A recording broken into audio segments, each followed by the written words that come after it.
memuji Tuhan dengan dua pujian, yaitu pujian pertama, selamat pagi Tuhan, dan pujian berikutnya, Yesus itulah satu-satunya.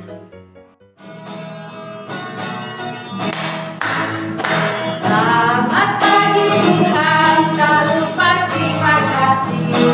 Tuhan telah pelihara kami tiap hari.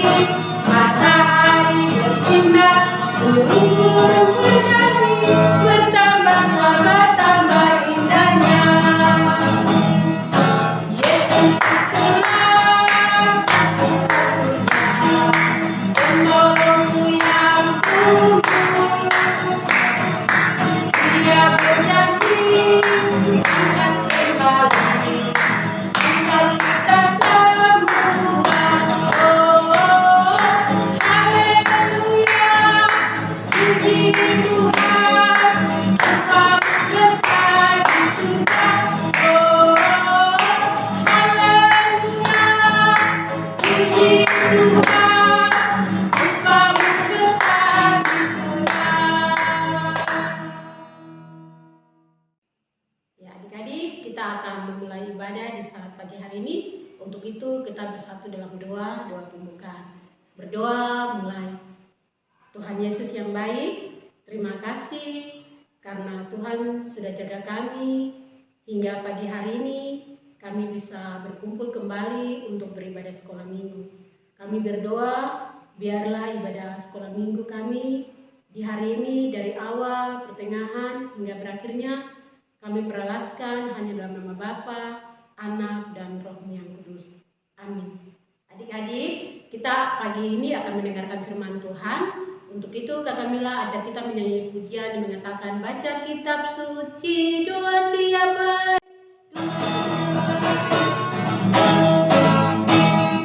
Baca kitab suci doa tiap hari, doa tiap hari, doa tiap hari. Baca kitab suci doa tiap hari kalau mampu. Kalau mampu, kalau mampu. Glory haleluya, baca kitab suci doa tiap hari kalau mampu. Baik adik-adik, kini tiba saatnya kita akan mendengarkan firman Tuhan. Untuk itu Kak Kamila ajak kita semua untuk bersatu di dalam doa. Berdoa mulai. Tuhan Yesus yang baik, terima kasih. Kini tiba saatnya kami akan membaca dan mendengarkan firman Tuhan. Untuk itu kami berdoa, Tuhan Yesus memberkati kami, agar kami bisa duduk tenang untuk mendengarkan firman Tuhan di saat pagi hari ini. Haleluya, amin. Halo adik-adik sekalian yang dikasihi dan diberkati oleh Tuhan. Shalom, apa kabar? Puji Tuhan, kakak yakin pasti adik-adik semua dalam keadaan sehat dan dalam perlindungan Tuhan Yesus. Pagi hari ini kita akan mendengarkan sebuah cerita yang menarik tentang seorang tokoh muda di dalam perjanjian lama. Siapakah dia? Yaitu Yusuf. Kita akan mengikuti pembacaan Alkitab di dalam Kejadian 39 ayat yang ke-20 sampai dengan 23 dan dilanjutkan dengan Kejadian 40 ayat 1 sampai dengan ayat 23. Kejadian pasal 39 ayat 20 sampai 23. Lalu Yusuf ditangkap oleh tuannya dan dimasukkan ke dalam penjara tempat tahanan-tahanan raja dikurung. Demikianlah Yusuf dipenjarakan di sana. Tetapi Tuhan menyertai Yusuf dan melimpahkan kasih setianya kepadanya dan membuat Yusuf kesayangan bagi kepala penjara itu. Sebab itu kepala penjara mempercayakan semua tahanan dalam penjara itu kepada Yusuf, dan segala pekerjaan yang harus dilakukan di situ, dialah yang mengurusnya.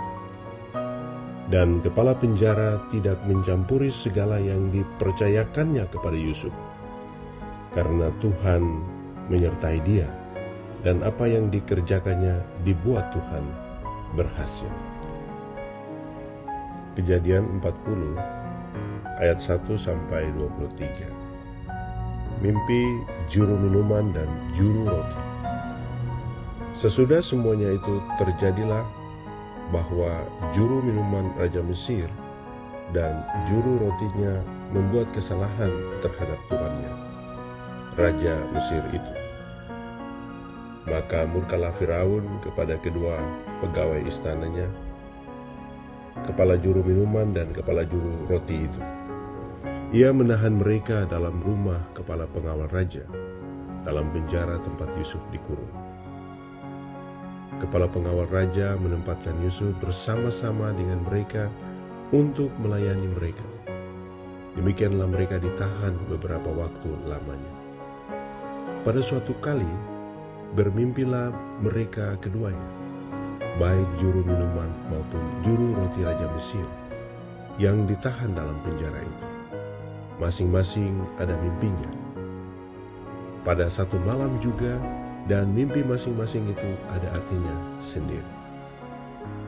Ketika pada waktu pagi Yusuf datang kepada mereka, segera dilihatnya bahwa mereka bersusah hati. Lalu ia bertanya kepada pegawai-pegawai istana Firaun yang ditahan bersama-sama dengan dia dalam rumah tuannya itu, "Mengapakah hari ini mukamu semuram itu?" Jawab mereka kepadanya, "Kami bermimpi, tetapi tidak ada orang yang dapat mengertikannya." Lalu kata Yusuf kepada mereka, "Bukankah Allah yang menerangkan arti mimpi? Ceritakanlah kiranya mimpimu itu kepadaku."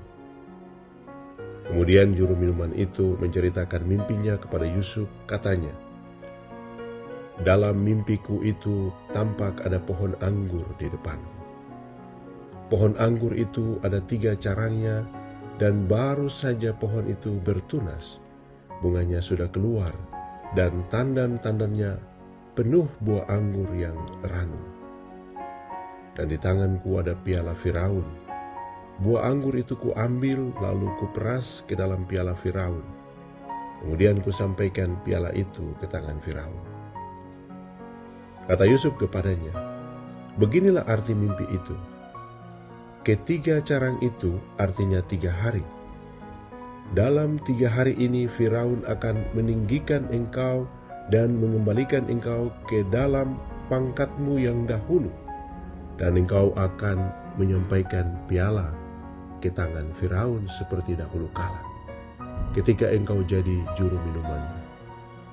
Tetapi ingatlah kepadaku, apabila keadaanmu telah baik nanti, tunjukkanlah terima kasihmu kepadaku dengan menceritakan hal ihwalku kepada Firaun, dan tolonglah keluarkan aku dari rumah ini. Sebab aku diculik begitu saja dari negeri orang Ibrani, dan di sini pun aku tidak pernah melakukan apa-apa yang menyebabkan aku layak dimasukkan ke dalam liang tutupan ini." Setelah dilihat oleh kepala juru roti betapa baik arti mimpi itu, berkatalah ia kepadanya, "Aku pun bermimpi juga. Tampak aku menjunjung 3 bakul berisi penganan. Dalam bakul atas ada berbagai-bagai makanan untuk Firaun, buatan juru roti. Tetapi burung-burung memakannya dari dalam bakul yang di atas kepalaku." Yusuf menjawab, "Beginilah arti mimpi itu. Ketiga bakul itu artinya 3 hari. Dalam 3 hari ini Firaun akan meninggikan engkau tinggi ke atas dan menggantung engkau pada sebuah tiang, dan burung-burung akan memakan dagingmu dari tubuhmu." Dan terjadilah pada hari ketiga hari kelahiran Firaun. Maka Firaun mengadakan perjamuan untuk semua pegawainya.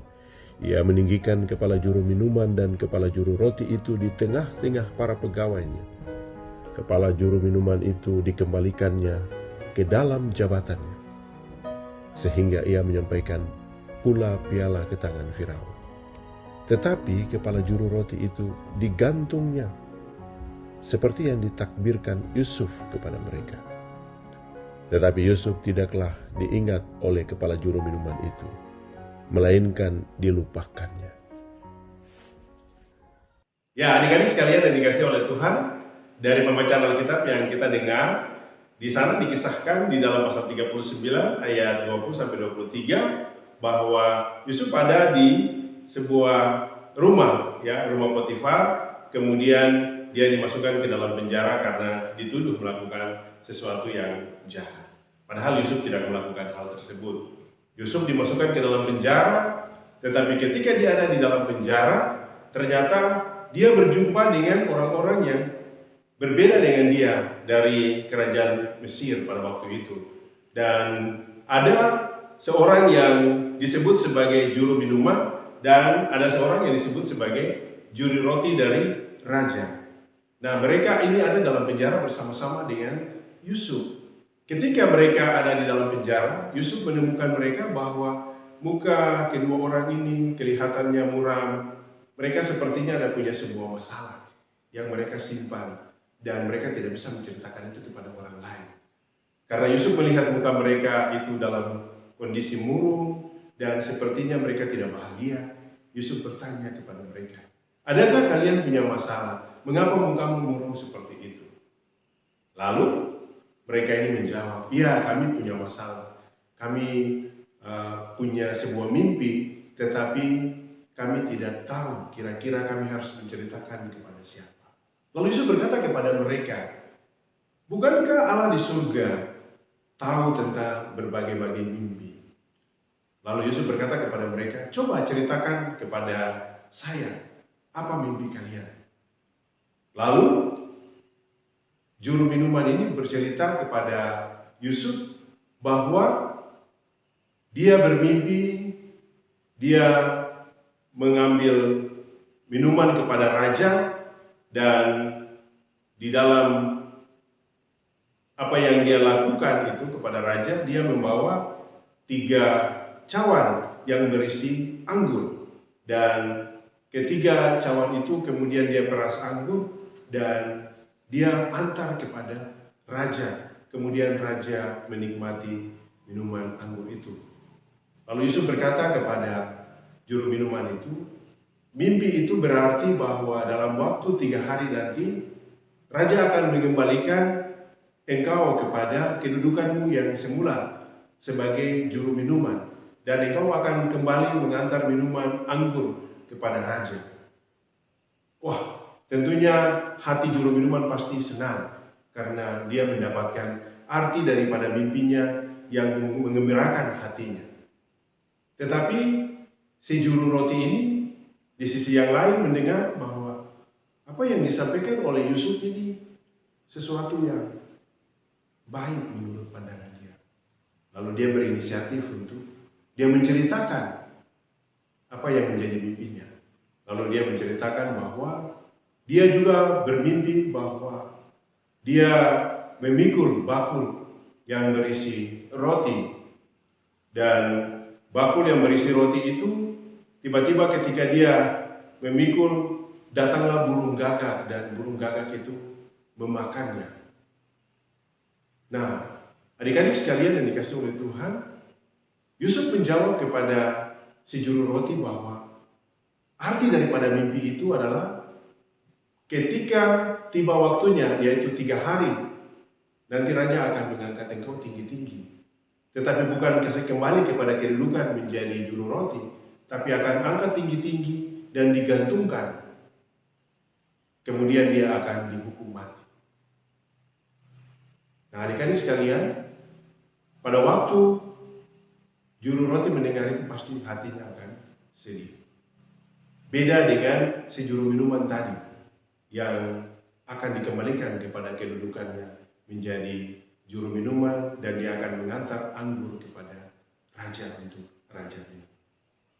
Nah, adik-adik sekalian yang dikasih oleh Tuhan, pada waktu Yusuf ini bercerita mimpinya kepada si juru minuman, Yusuf berpesan juga kepada juru minuman dengan berkata demikian kepada juru minuman, "Kau ingat saya ya, karena saya sudah bantu menceritakan atau menerjemahkan arti mimpimu. Nanti kau ingat, pada waktu kau sudah kembali kepadaku kedudukan, jangan kau lupa saya. Kau harus sampaikan tentang keadaan saya, bahwa saya tidak bersalah, saya ada di dalam penjara ini, saya tidak melakukan apa-apa, tapi saya dihukum. dan kau harus bantu saya supaya saya juga keluar dari dalam penjara ini. Tetapi apa yang dilakukan oleh juru minuman ketika dia sudah diangkat kembali dalam kedudukannya, dia lupa dengan Yusuf bahwa Yusuf ada di dalam penjara. Nah, adik-adik sekalian yang dikasihi oleh Tuhan, secara singkat cerita kita menggambarkan tokoh-tokoh tadi, ya, juru minuman, juru roti, dan Yusuf. Dan cerita ini sebenarnya memberikan gambaran kepada kita bahwa di dalam kehidupan kita, kasih Tuhan itu selalu menyertai kita. Asal kita hidup taat. Yusuf meskipun dia ada di dalam penjara, tetapi di dalam penjara itu Tuhan memberkati hidupnya. Kasih Tuhan menyertai dia, sehingga dia berjumpa dengan orang-orang seperti juru minuman dan juru roti tadi. Dan dia bisa menolong mereka, membantu mereka untuk menyampaikan arti mimpi mereka. Wujud daripada apa yang Yusuf lakukan itu adalah bagian daripada kasih yang diberikan kepada orang lain karena Tuhan telah mengasihi Yusuf. Yusuf diberkati dengan hikmat, diberkati dengan pengetahuan, dengan kecerdasan, dan dia bisa mengartikan mimpi. Sesuatu yang jarang dan mungkin tidak banyak orang miliki, tetapi Yusuf memilikinya. Dan ini karena Tuhan menyertai dia.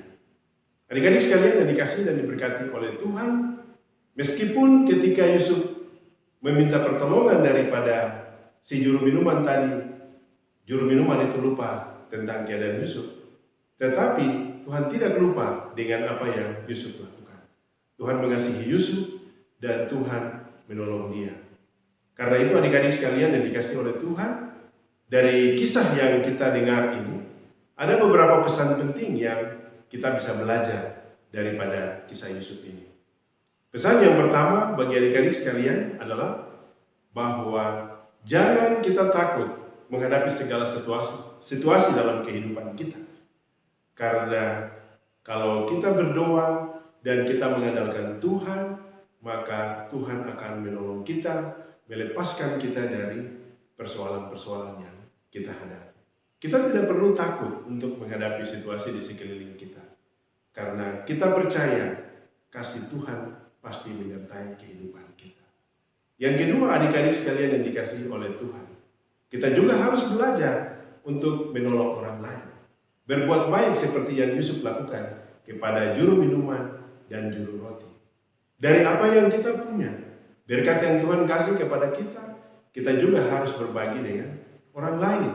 Supaya orang lain juga menikmati kebaikan Tuhan lewat kehidupan kita.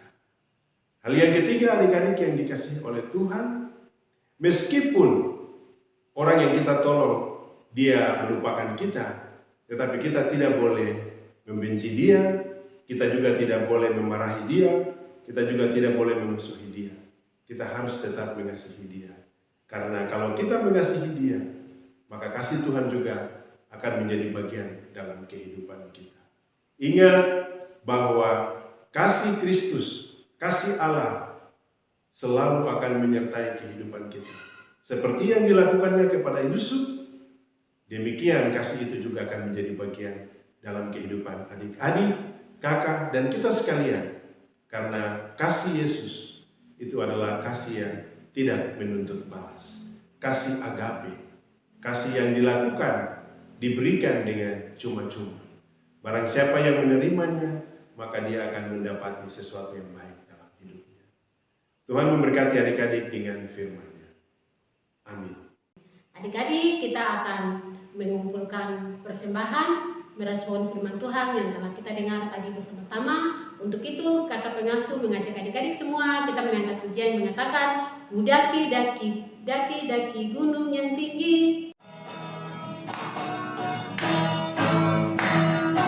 Daki gunung yang tinggi, turun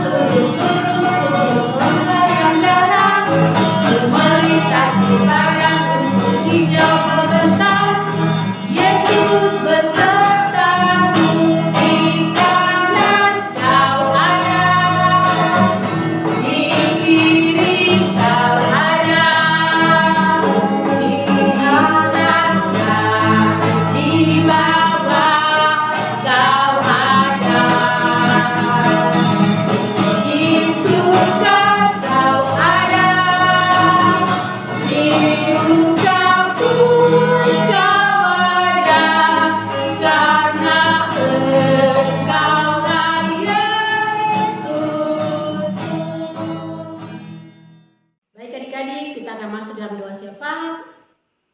tempat ini, kita akan berdoa bersama-sama doa Bapa kami. Berdoa mulai. Bapa kami yang di surga, dikuduskanlah namamu, datanglah kerajaanmu, jadilah kehendakmu di bumi seperti di sorga. Berikanlah kami pada hari ini makanan kami yang secukupnya, dan ampunilah kami akan kesalahan kami, seperti kami juga telah mengampuni orang yang bersalah kepada kami, dan janganlah membawa kami ke dalam pencobaan, tetap lepaskanlah kami daripada yang jahat, karena Engkau yang punya kerajaan dan kuasa dan kemuliaan sampai selama-lamanya. Amin.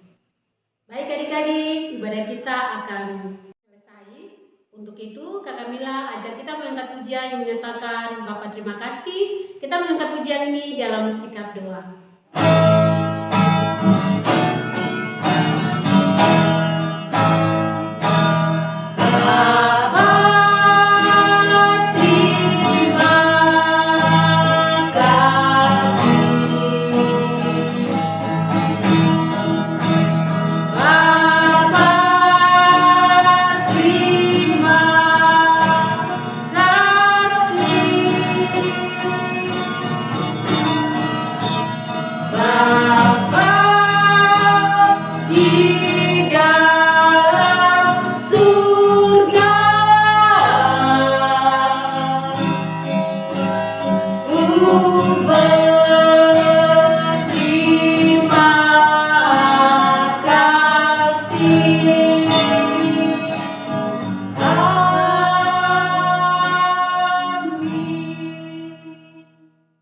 Adik-adik, ibadah kita telah selesai.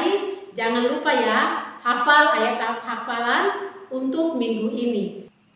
Adik-adik, kita akan berpisah. Untuk itu, kita akan mengangkat pujian selesai sekolah minggu dan salam Immanuel. Selesai sekolah minggu, mari kita pulang. Bye-bye, bye-bye, sampai minggu depan. Bye-bye, bye-bye, Tuhan lindungimu. 1, 2, 3. Immanuel.